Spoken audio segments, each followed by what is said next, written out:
نماز میں دو مراحل سامنے آتے ہیں، ایک عمل قلیل ہے اور ایک عمل کثیر ہے۔ تو فقہا فرماتے ہیں کہ عمل قلیل سے نماز فاسد نہیں ہوتی،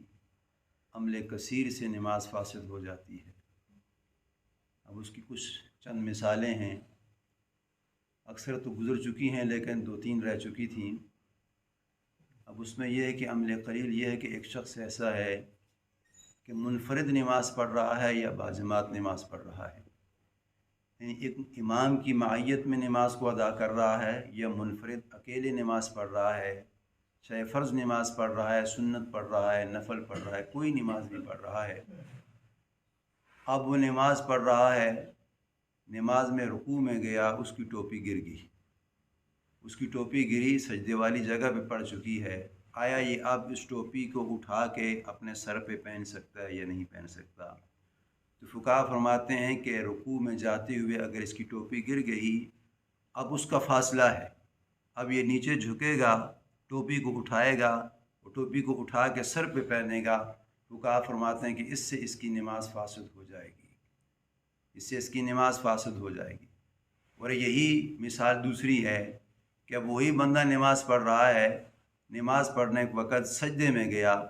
جو ہی اس نے پہلا سجدہ کیا ہے، دوسرا سجدے کے لیے اٹھنے والا تھا، اس کی ٹوپی گر چکی ہے۔ تو فقہا فرماتے ہیں کہ سجدے کی حالت میں اگر اس کی ٹوپی گر چکی ہے، پہلا سجدہ کر کے قعدے میں بیٹھا، ٹوپی گر گئی ہے، فقہا فرماتے ہیں کہ وہ ٹوپی کو اٹھا کے دائیں بائیں ہاتھ سے اٹھا کے اپنے سر پہ پہن سکتا ہے۔ اس کو پہننا یہ افضل ہے۔ اب پہننا اس لیے پہلے وقت میں، پہلے جو وقت گزر چکا ہے رکوع والا، اس میں پہننا افضل نہیں ہے، بلکہ نماز فاسد ہونے کا احتمال قوی ہے۔ لیکن سجدے میں اگر اس کی ٹوپی گر گئی، سجدے سے سر اٹھا رہا تھا، اس وقت اگر ٹوپی گر گئی تو فقہا فرماتے ہیں کہ اس وقت ٹوپی کا اٹھا کے سر پہ پہن لینا یہ افضل ہے۔ اگر نہ بھی پہنے پھر بھی نماز ہو جائے گی، لیکن اگر اپنے ہاتھ سے اٹھا کے سر پہ پہن لیتا ہے تو فقہا فرماتے ہیں کہ یہ پہننا اس کے لیے افضل ہے سجدے میں۔ اور دوسرے اس طرح قعدے میں بیٹھا ہوا تھا، کسی کا ہاتھ لگا، اپنا ہاتھ لگا، پھر اس کی ٹوپی گر چکی ہے، تو فقہا فرماتے ہیں کہ سجدے کی کیفیات اور قعدے کی کیفیات دونوں یکساں ہیں، برابر ہیں۔ اگر قعدے میں بیٹھے ہوئے ٹوپی اس کی گر گئی ہے تو پھر بھی ہاتھ سے اٹھا کے سر پہ پہن سکتا ہے، اس سے اس کی نماز فاسد نہیں ہے، بلکہ یہ اٹھا لینا اس کے لیے افضل ہے۔ اگر نہ بھی پہنے تو پھر بھی اس کی نماز قوی احتمال یہ ہے کہ اس کی نماز ہو چکی ہے۔